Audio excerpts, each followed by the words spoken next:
So, Mom decided to give her a haircut. And I can see why. Because she got sticker burrs in her. So, she's a little bit uneven.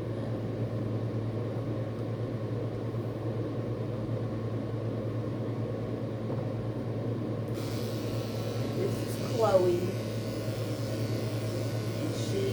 So they go to sleep.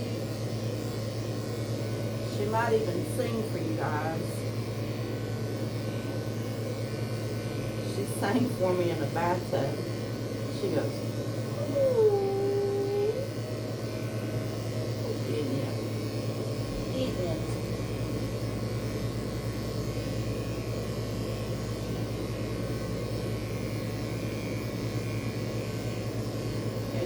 She is sick. She didn't have time to bring her in.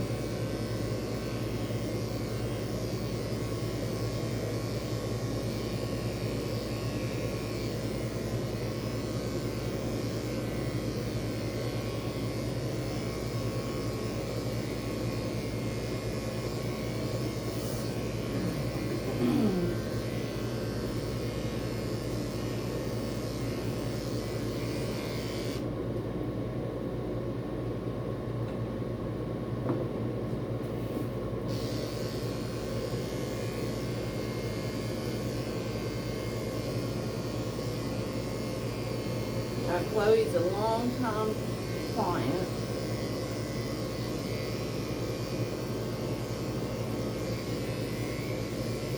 And I have enjoyed every moment with this little dog.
Had her bath.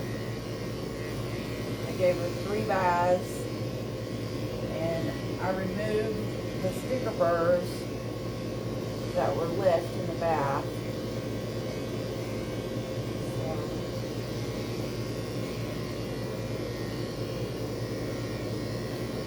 And blow dried.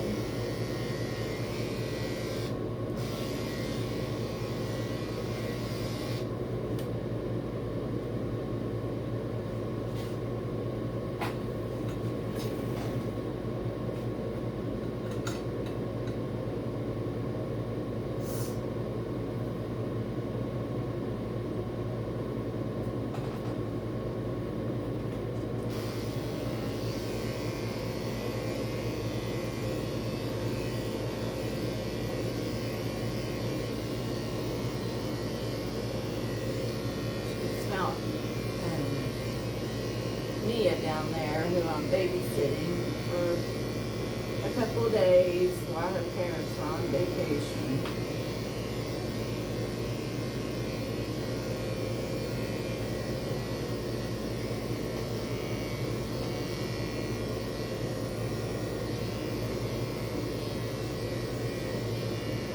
Mia likes to manage me while she's here. She lays right beside my table.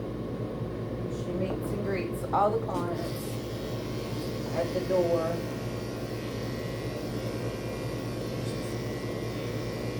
Actually more like a human than she is a dog.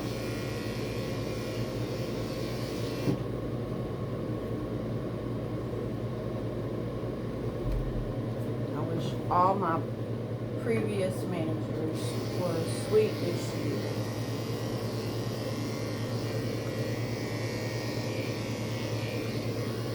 Yeah, she just heard the door, so she just heard a car door outside, so she's at the door looking to see who's coming in. Very curious.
Thank you for saying for y'all.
pink. She's trying to renew fur. I just found 2 little spikes stuck in her skin.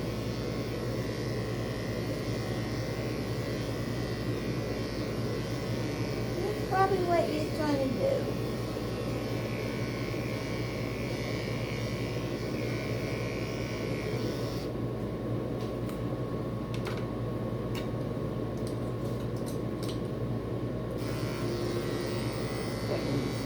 Even her head out again. She usually has a really cute round head, but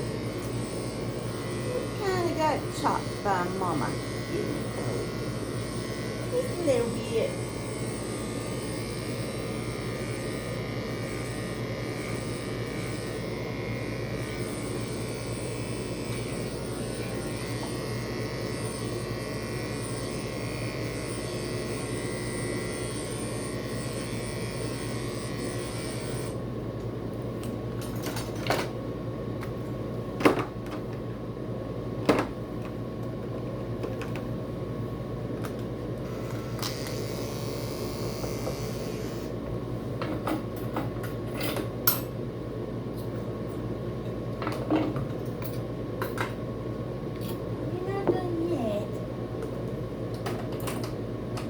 Got a little ways to go.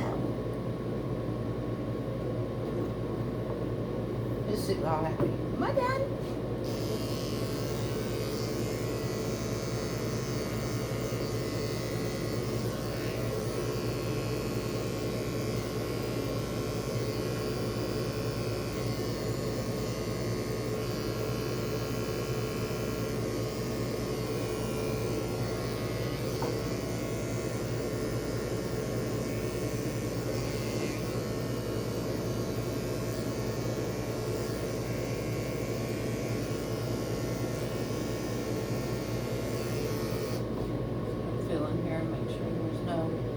Grass burrs, clean her toes.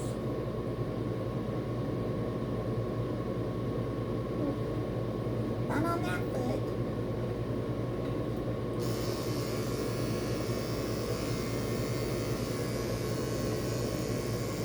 I remember in my younger days, I used to groom really fast, and without thinking about it, I used to just kind of spin the dog around on the table, and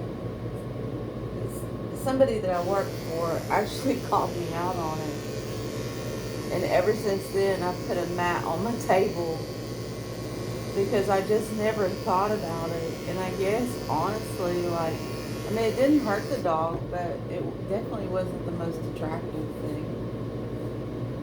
So ever since then I put a mat on the table so that I don't do something rude like that again. But I used to do a whole lot of dogs very, very quickly. I don't know, your hands just get going and your brain kind of drifts off. Then you do stupid stuff like spin a dog on your teeth.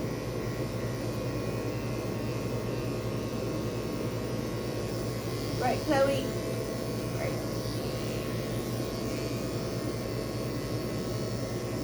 Yeah, my old grooming table actually came from the school, the grooming school I graduated from. I still have that table. I don't use it anymore, and the reason being is because it's a big hydraulic table. And, you know, being in my 50s now and grooming smaller dogs, I found it was a lot easier on my back and on my hands not to chase the dog or try to keep pulling the dog back across the table. And one of the girls that used to work here, she's in the medical profession now, and she's married. I think she actually lives in Canada. She left this little table here. And she bought it when we all worked here together under the other owner. But she bought a small table so that a big dog wouldn't fit on her table. I thought that was so smart. Yeah, she just left it here when she quit grooming. And I kept it for her for the longest time. And whenever she graduated from college and stuff, I knew she wasn't coming back to get it because she moved to Canada. So, I have to say that was a pretty smart idea. That girl was so smart. I'm not a stupid person, and most groomers are not stupid. You can't be stupid and groom dogs. But I knew she was gonna do some pretty big things in life. I think she started here when she was 14. She was my bather. She was a dang good one too. Her and I would go through so many dogs. It was crazy. I could do upwards of 15 dogs when she was here. Big dogs, little dogs, bad dogs, mad dogs. Yeah, she was quite incredible.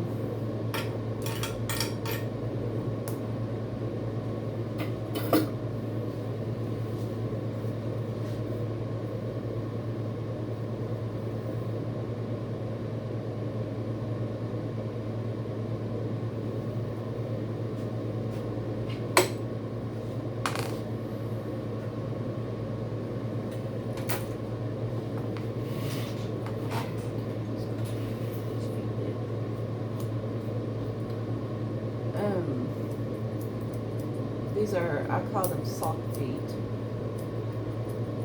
because they're not quite full feet.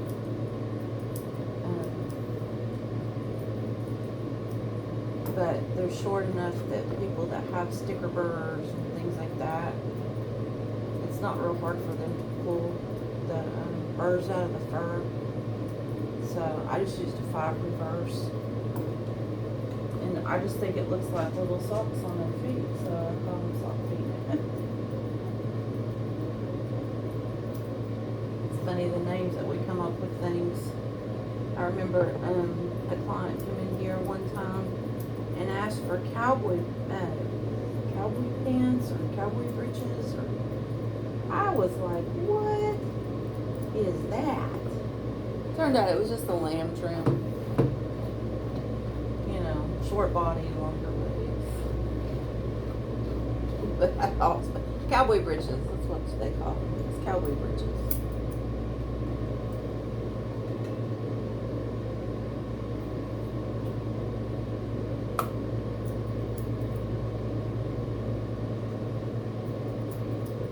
Are you in a hurry, Chloe? Do you have things to do? I think I could just see her sitting by the window writing letters. She was an old lady with 2 legs. I think she'd be one of those. Maybe writing a diary. Dear diary, this is Chloe. Today, I saw my stylist.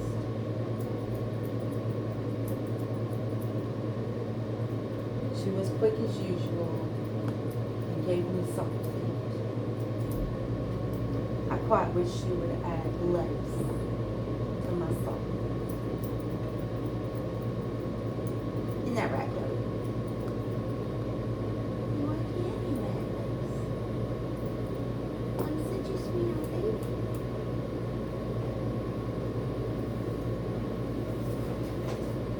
Yeah, it's funny, like, after you groom these dogs for so long, they just start to take on human personalities.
see a lot of grooming channels where they have, you know, they do a lot of hand scissoring, they do a lot of specialty stuff, and my business is more based on, I have the dogs in and out within an hour to 2 hours. Yeah, it's a quick turnaround. It's pretty peaceful.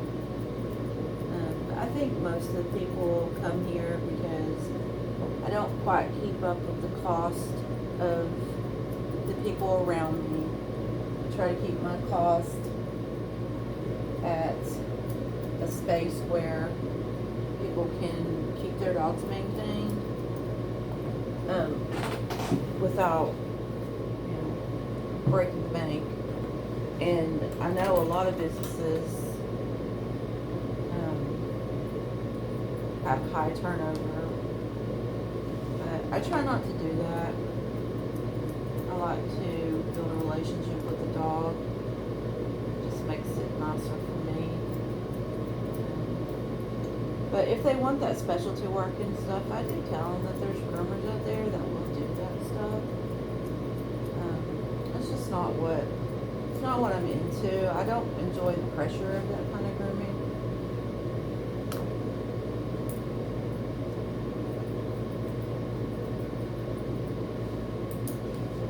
So I just try to keep the dogs nice and neat, and, you know, pretty low stress.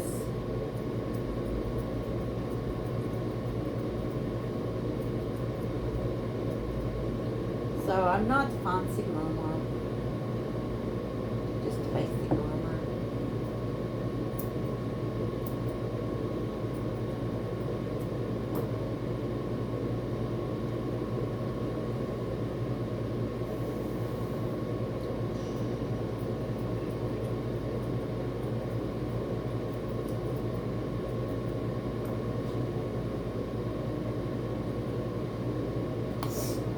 And you know, you can make a business like this.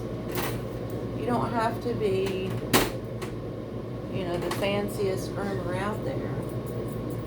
And by all means, if that's what you want to do, you know, but you have to charge for it. And I tend to prefer the lower middle class clientele, because that's who I am. I mean, I'm sure I have a few that have quite a bit of money and they tip me quite well, but I don't know, some people are not very nice when they have a lot of money, and they tend to treat groomers like they're second-class citizens, which in some societies we would be second-class citizens. And I'm sure that groomers in the past have been treated that way, you know, like they're beneath people. But most of my clientele, they're blue-collar workers, and they're just very respectful, you know, and they treat you like you're human. You know, they stop by, they talk to you when they make appointments, or, you know, they try to keep up with their dogs.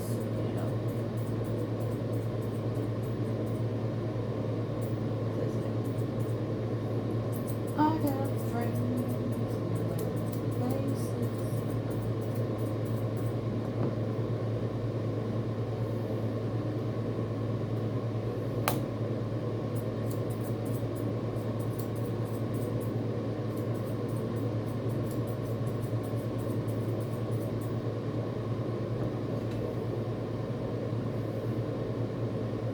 And there's plenty of groom shops out there for different people.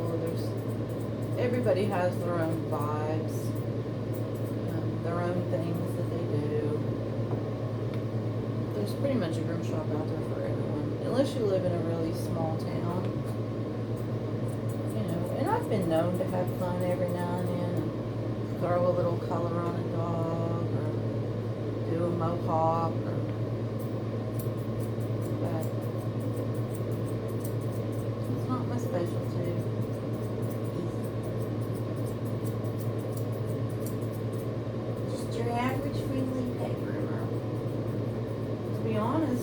Sometimes I haven't even been friendly. I went through kind of a depression. The lady who used to own this place, I ended up taking care of her for a while. She had a rare form of dementia. And, going through that, and then there was quite a bit. And I started to become pretty tired, pretty jaded.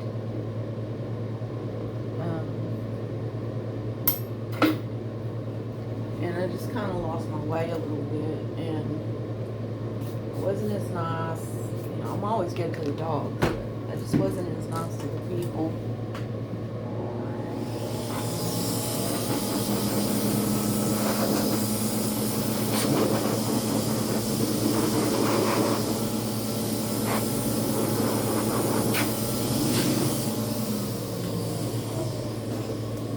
But here recently, I started making a real comeback, getting out of my depression mode and out of my jadedness.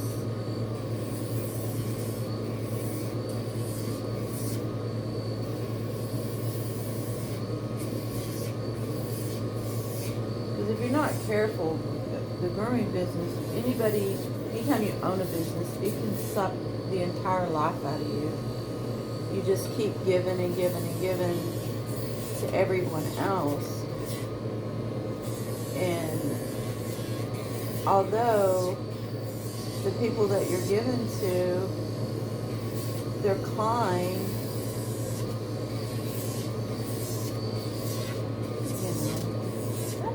I don't know why I felt like that.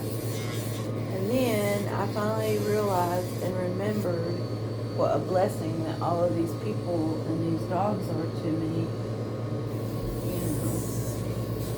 Little dogs like this, they keep food in my belly, keep a roof over my head. Like Stephen Milan said, without the bad dogs, I wouldn't have a job. He wouldn't be famous.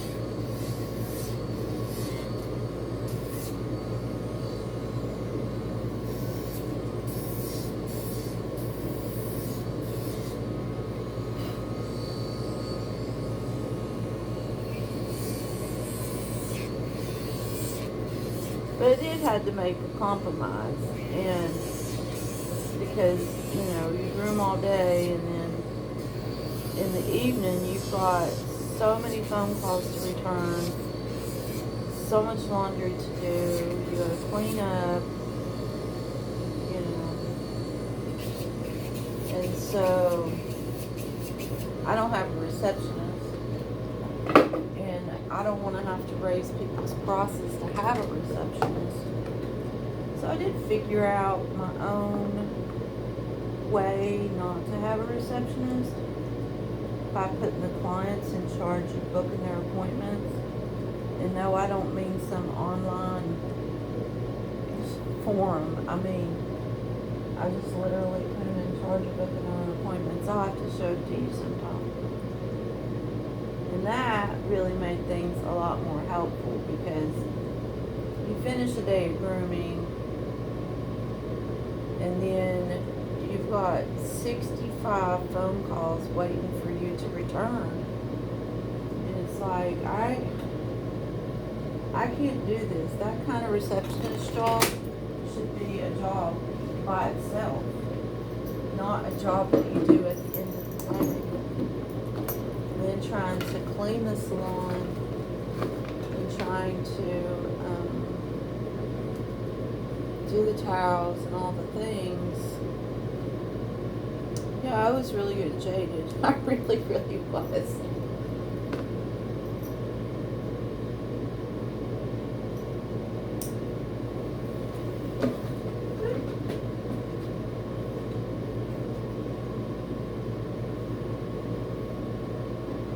I guess if people would have told me, like, they really don't want to make their own appointments, then, and if it ever gets to that point, I will ask people, is it more important to you to have reminder calls at the end of the night, and to have me answering all of these phone calls, or is a easier price? Which one do you want? You can't have both. You can't have 48 hours of my 24-hour day. Anyway, that's Chloe. She didn't sing for you. I'm sorry.